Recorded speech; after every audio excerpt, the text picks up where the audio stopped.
इन 2 episode में इतने सारे सवाल हैं कि एक अनजान औरत आपके घर में घुसे चली आ रही है जिसको आप नहीं जानते।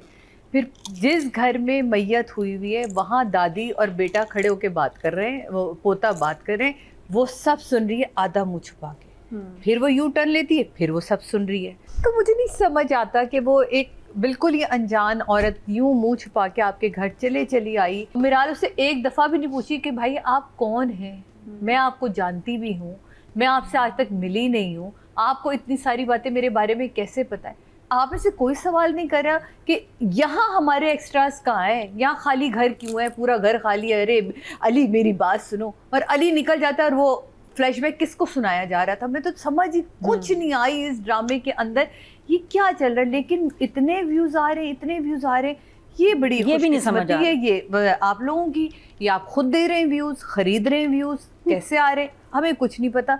लेकिन फ़िलहाल ये जो ड्रामा है ना, ये यकीन जाने आपका जो ड्राइवर है ना वो लेके चला है और बहुत अच्छा उसने काम किया है, तो मैं इसके लिए सिर्फ यही दे सकती हूँ, खाई देता है। एनीवे चले, हम ड्रामा मार्जिन देते हैं आपको, ड्रामा लाइसेंस भी देते हैं। तो जान पहचान वाले थे ही नहीं, तो वो जो हीरोइन अपने आप को इतना शार्प आपने उस बच्ची को दिखाया है, तो मुझे ये समझ नहीं आ रही कि जब ऑलरेडी उसके साथ एक चीज़, उसका जो फियांसे था वो सब कुछ कर चुका, उसे बता चुका, जहाँ उसकी माँ की डेथ होती है, सब कुछ होती है, अब ये आके एक नई कहानी जो पूरे डायलॉग, ये सारे डायलॉग में लिखे रहे थे, इसलिए मैंने डायरी ही बंद कर दी कि ये इन जुमलों के वज़न क्या है। अब आप मुझसे कह रहे हैं आप लिखाई के नंबर्स दें, तो मैं इन जुमलों पे क्या दूँ, मुझे तो समझ ही नहीं आ रही।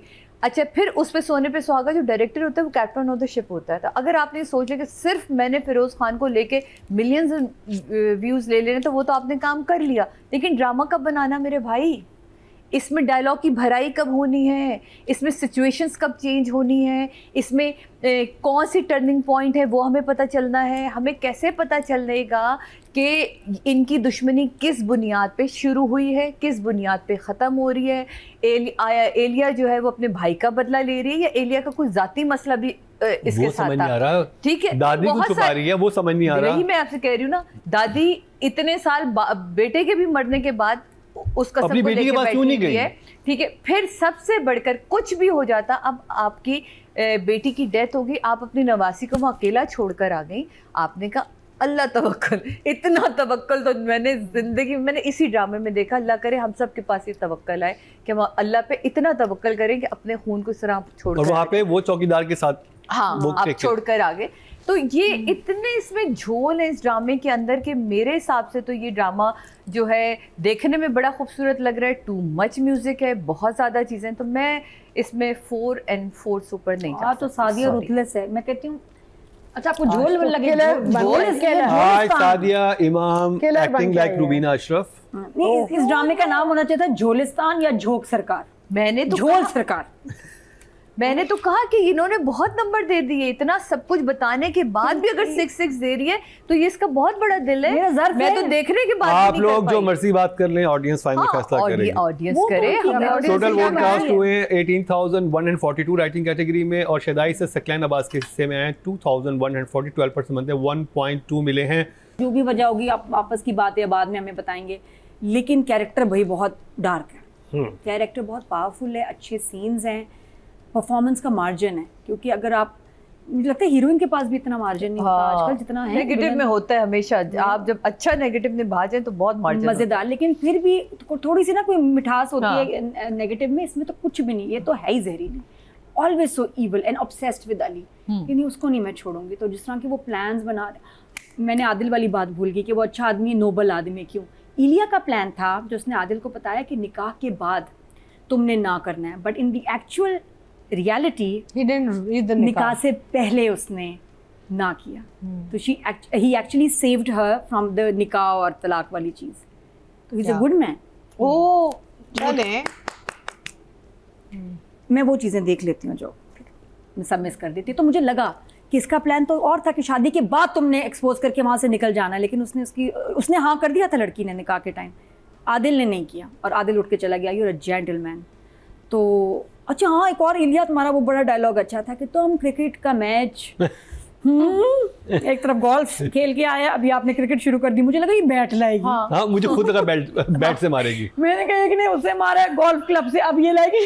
ठहरो, हॉकी नहीं, क्रिकेट का बैट। हाँ। फिर वो उसके मुंह पे ना खेलती वो एग्जाम्पल बैट कहते से। क्रिकेट जो होती है, हाँ हाँ, मतलब शुरू वो में तुम इतनी फजूल शुरू में dialogue तुम है ना, आप सिक्सर याद नहीं मारना रख चाहते सकते। हो, या तुम चाहते हो कि मैच के आखिर तक खेलो। नहीं वो हाँ समझ आ गई। मैच कहती का मैच का आखिर मजा खेलना। कब आता है कि वन साइडेड मैच हो या फिर एंड तक आखिरी बॉल तक, आखिरी बॉल तक मजा जाए। कायम रहे। तो कहते हैं हाँ आखिरी बॉल तक जाए, तो कहती Torture मैंने हुआ है, उधर हाँ। तक खेलना है। हाँ, मतलब टॉर्चर हुआ है, पिटा, लेकिन उसने कहा मैच जो है टॉर्चर में हुआ हूँ, कुट मेरी लगी है, लेकिन क्रिकेट आई लाइक। तो आई थिंक इलिया जी, हाँ क्रिकेट, और हाँ मेरा फेवरेट प्लेयर है बाबर आजम। साथ में ये भी कहना चाहिए, आपको बाबर आजम पसंद है या शाहीन शाह अफरीदी? आपने नहीं, बताया आपका फेवरेट प्लेयर कौन सा है, ये नहीं बात हुई। आलिया वो कहती क्रिकेट पसंद है, अब उससे पहले सोचोगा अब मार पड़ेगी बल्ले से। अब आगे बोलूं, पहले मैं बैठ तो नहीं आपके आसपास। कहता मैं खेलता नहीं हूँ, अब देखता हूँ बस। अच्छा, तो वो बड़ा इंटरेस्टिंग मुझे उससे वाकई फील आई, लेकिन शुक्र है इसने मारा, इस तरह से नहीं पिटवाया है उसने, सिर्फ मारा है। और दौलत ही दौलत, शोहरत ही शोहरत, और दुबई की लाइफ, दुबई का visa, family visa, golden visa, तो वो सारे उसने अच्छे अच्छे ख्वाब इसको दिखाए हैं। तो इंटरेस्टिंग है क्योंकि परफॉर्मेंस मार्जिन है, और यहाँ डायरेक्टर ने उसको एक ट्रीटमेंट भी ना नवाल को अलग दी है। हर चीज़ में इसके ना एक वो मिस्ट्री है, और एक वो जिस तरह सिडक्शन के साथ चलाकियाँ कर रही है ना नवाल, वो बड़ा इंटरेस्टिंग है। हालांकि फर्स्ट टाइम इसका इतना powerful character negative, and it can be थोड़ा सा scary also, but she's handling it beautifully। और वो makeup, that look, even the innocent face is helping। अब हमें भी evil लग रही है, डर लग रहा है इससे। तो very good performance, dressing वगैरह बहुत अच्छी है, उसके बोलने का स्टाइल अच्छा है, तो she's doing a very good job। और हादी फारूकी तो शुरू से, और आसान नहीं है कि फिरोज आपके सामने हो।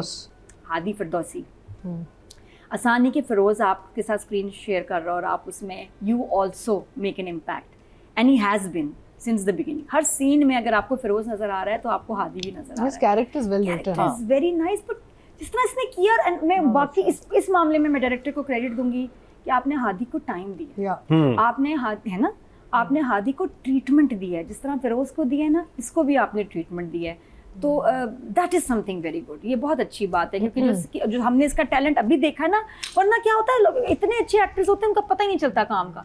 यहाँ हमें इतना अच्छा नजर आया कि he must be getting some good offers. बहुत अच्छा, एक बड़ी अच्छी हमारी, मैं कहती हूँ, एडिशन है नवाल की, हादी की, good actors. So I will give them both an 8। Sadia Imam, आप क्या कहेंगी हादी फिरदौसी के बारे में और नवाल सईद दोनों के ही बारे में? अपनी अपनी तरफ से कमाल का काम कर रहे हैं। नवाल को बहुत अरसे बाद इतना बेहतरीन कैरेक्टर ऑफर हुआ है, और उसने उसको निभाया भी बहुत खूबसूरती से, और वो है माशाल्लाह इतनी हसीन, और उतनी ही हसीन स्क्रीन पर आ रही है, और बहुत अंडर रह के निभाए। वरना नेगेटिव रोल में ना सम टाइम लोग लाइन क्रॉस कर जाते हैं, एकदम उन्हें पता ही नहीं चलता कि या तो बहुत मेकअप ज़्यादा हो जाएगा, लुक्स हो जाएंगी, कपड़ों की तरफ अलग तरीके से चले जाते हैं। इसने बहुत एलिगेंट डिसेंट तरीके से अंडर द लाइन खेली है ये, तो वो बहुत इसका एक कमाल है।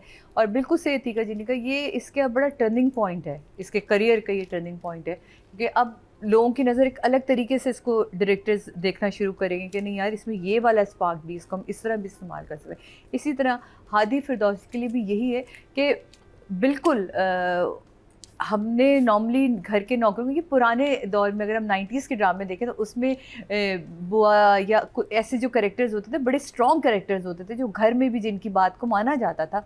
आप इवन कबाचा का अगर कैरेक्टर अगर आपको याद हो, तो आज तक अगर सबको कबाचा याद है तो वो क्या कैरेक्टर था, तो वो कुछ चीज़ें जहन में रह जाती हैं।